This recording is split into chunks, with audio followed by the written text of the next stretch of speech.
Dans le passé, j'ai eu beaucoup de problèmes, notamment au niveau de la famille, car ça a commencé lorsque mes parents se sont séparés.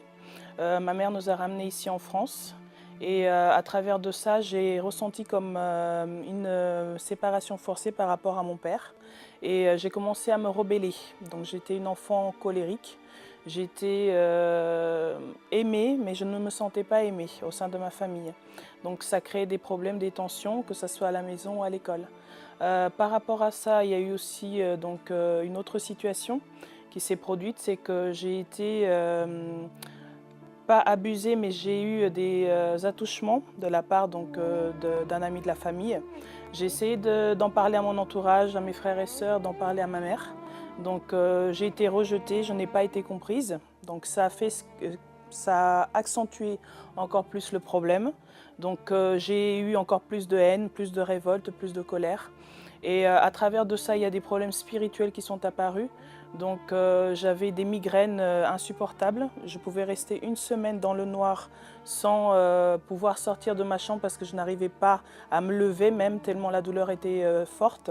J'ai eu des problèmes dans le sens où j'entendais des voix. J'avais tout le temps peur. Je ne pouvais pas rester seule dans une pièce. Il fallait que je reste avec quelqu'un. Je ne pouvais pas supporter le noir. Et j'ai eu aussi, par rapport à ça, eu des pensées de suicide. Parce que je me suis dit que vu que personne ne me comprenait, donc la seule façon d'en sortir, c'était d'en finir. Donc je me voyais, je faisais des rêves, mais je me voyais mourir en fait de plusieurs façons. Essayer de me jeter du haut d'un pont, sous une voiture, du haut d'un immeuble. Donc j'ai pensé vraiment à tout ça. C'était une vie complètement détruite, ne serait-ce qu'à l'adolescence. Je n'étais même pas encore adulte, mais j'avais déjà une vie complètement détruite. Le moment le plus dur de ma vie, c'était lorsque je m'étais tournée vers ma mère et que je lui ai parlé de ce problème que j'avais subi et que ma mère ne m'a pas cru. Au contraire, elle pensait que j'inventais, vu que j'étais déjà une enfant difficile. Donc je n'étais pas comprise. Et ne pas avoir cette compréhension-là de sa part a fait que je me suis renfermée à nouveau sur moi-même et que je lui en ai voulu. Donc j'ai eu de la haine aussi pour ma mère, non seulement pas pour mon père, mais aussi pour ma mère. J'ai connu le centre d'accueil à travers ma mère, car c'est elle qui est arrivée en premier. Elle a commencé à lutter pour nous, pour notre famille, à travers les chaînes de prière. Et elle a commencé à nous emmener aussi à l'église. Donc à l'époque, j'étais dans une autre église où on n'y allait qu'un seul jour par semaine, donc c'était le dimanche. Et le centre d'accueil ayant plusieurs réunions dans la semaine, donc je venais dans la semaine, notamment le vendredi, parce que ma mère estimait que j'avais besoin.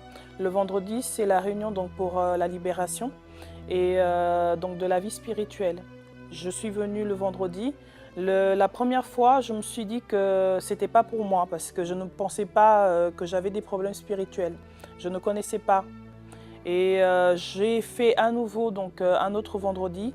J'ai commencé à être suivie donc, par des ouvriers et par des pasteurs qui m'ont demandé de revenir de plus en plus souvent les vendredis, donc faire une chaîne de prière le vendredi, le mercredi ainsi que le dimanche. Donc j'ai insisté, je venais les vendredis. Au début, je ne voyais pas de changement et je me demandais à quoi ça me servait. Mais au bout d'un mois, j'ai commencé à voir le changement, notamment au niveau de mon caractère. Je commençais à avoir la paix. Je n'étais plus angoissée comme avant, je n'avais plus cette haine qui était comme un poids lourd dans mon cœur. Donc je commençais à être allégée. Et le fait de me sentir allégée, je me disais, ça me fait du bien. Donc à ce moment-là, il faut que je continue, que je persévère. J'ai persévéré. Cela a pris quand même 7 ans.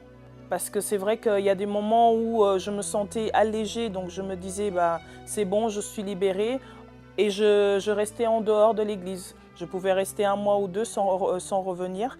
Et je ressentais à nouveau ce poids-là qui m'étouffait, donc je revenais. Et à un moment donné, je me suis dit non, je ne peux pas continuer comme ça, je ne peux pas vivre comme ça. Il faut absolument que je change. Il faut absolument que ma situation change. Donc j'ai commencé à être véritablement ferme, à venir tous les vendredis. Et là, ma libération a commencé. J'ai senti vraiment que ce poids était enlevé de ma vie. La première des choses que j'ai fait à travers ça, c'est de pardonner. Pardonner à mon père, pardonner à ma mère, à mes êtres chers et surtout à toutes ces personnes qui m'ont fait du mal. Notamment la personne qui avait abusé de moi étant plus jeune. Là, à travers de ce pardon, je me suis libérée, spirituellement parlant, et j'ai commencé à m'ouvrir plus à la parole de Dieu. J'ai commencé à écouter ce que le pasteur disait, les conseils que je recevais surtout, de mettre en pratique. Et c'est grâce à ça que j'ai pu avoir justement ma libération, mais aussi grandir spirituellement. J'avais souvent entendu parler de la campagne d'Israël, mais je n'y participais pas moi-même, parce que je me disais que je ne le méritais pas. Sauf qu'un jour, justement, j'ai participé à une des réunions, et un des pasteurs, justement, avait dit que c'est pas la peine de mériter. La personne qui participe à la campagne d'Israël, c'est pas quelqu'un qui doit mériter quelque chose, non. C'est la personne qui veut prendre la décision de changer de vie et de changer sa situation. Là, elle peut participer dans la campagne d'Israël. C'est pas quelqu'un qui mérite ou qui ne mérite pas. Donc à travers de cette parole-là, je me suis fortifiée dans le sens où j'avais envie de changer de vie, donc il fallait que je le fasse. J'ai entendu tout ce qu'il y avait à faire. Il y avait donc le sacrifice physique, c'est-à-dire le jeûne. Il y avait aussi le sacrifice spirituel, c'est-à-dire les prières. Et il y avait le sacrifice financier. J'ai fait tout cela, j'ai mis en pratique. Comment ? J'ai commencé tout d'abord par le sacrifice physique qui était très difficile pour moi parce que je n'avais pas l'habitude de jeûner. Je n'avais pas l'habitude de jeûner, mais je me suis justement dit, si je veux réussir ce sacrifice, si je veux réussir ma campagne d'Israël et avoir ce que je désire, alors il faut que je le fasse bien comme il faut. J'ai commencé à jeûner. Au début, c'était difficile, mais après, ça a commencé à devenir même trop facile. J'ai même demandé au pasteur, pasteur, est-ce que je peux augmenter mon jeûne? Il m'a dit, il n'y a pas de souci, c'est entre vous et Dieu. Donc j'ai mis ma foi en pratique et j'ai augmenté mon jeûne. J'ai commencé à prier. Je priais des fois, même lorsque je me levais dans la nuit, je pouvais me lever 4-5 fois dans la nuit pour prier parce que j'avais un désir ardent de changer de situation. Mais je l'ai fait parce que je savais que ma situation allait changer. Ce que je désirais par-dessus tout, c'était changer notre situation. Parce que moi, j'avais fait la demande de la nationalité française que je n'arrivais pas à avoir. Et mon mari avait fait la demande de ses papiers qu'il n'arrivait pas à avoir non plus. Il était bloqué. On avait même reçu des papiers de reconduite à la frontière parce que sa situation ne changeait pas. Et ça me révoltait. J'avais envie de changer cela. Alors j'ai mis ma foi en pratique, j'ai agi et dans la même période, on a reçu donc les papiers de mon mari et j'ai reçu ma nationalité française.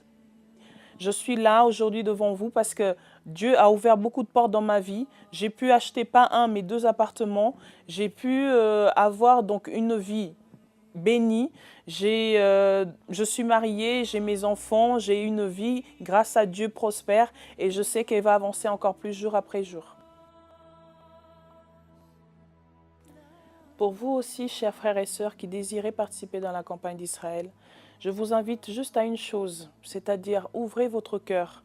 Faites-le avec sincérité, parce que lorsqu'on se donne à Dieu à 100%, il est obligé de répondre. Il ne peut pas rester indifférent à notre situation. Alors faites-le de tout votre cœur, de toute votre âme, de toute votre force.